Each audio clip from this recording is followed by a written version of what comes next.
এটা কি দেখছেন? এক কাপ চা। চলুন আজকে এই এক কাপ চা থেকে একটা শিক্ষা নেই। আমি একদিন খুব ক্লান্ত ছিলাম, মন খারাপ, কাজের চাপ আর চারপাশে হতাশা। একদিন রাস্তার পাশে চায়ের দোকানে বসলাম।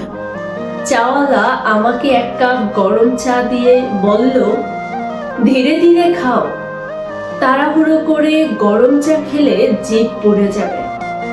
আমি হেসে বললাম, চাচা আপনি তো চা বিক্রি করেন, তাইলে এত উপদেশ দেন কেন?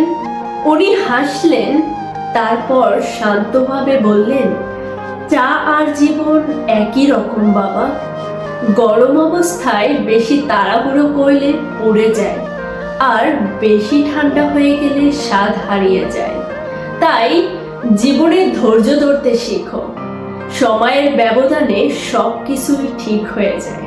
সেই দিনটা আজও মনে পড়ে, কারণ এক কাপ চা আমাকে শিখিয়েছিল জীবনের স্বাদ পেতে হলে আগে মনকে শান্ত রাখতে হয়। জীবনে চলার পথে যারা অনেক বেশি তাড়াহুড়ো করেন, তাদের জন্য আজকে আমার পক্ষ থেকে ছোট্ট একটি মেসেজ থাকবে। জীবনে চলার পথে তাড়াহুড়ো না করে জীবনের সব কাজগুলো যদি ধীরে সুস্থে করেন, তাহলে দেখবেন আপনাদের চলার পথ এবং জীবনটা কতটা সহজ হয়ে গেছে।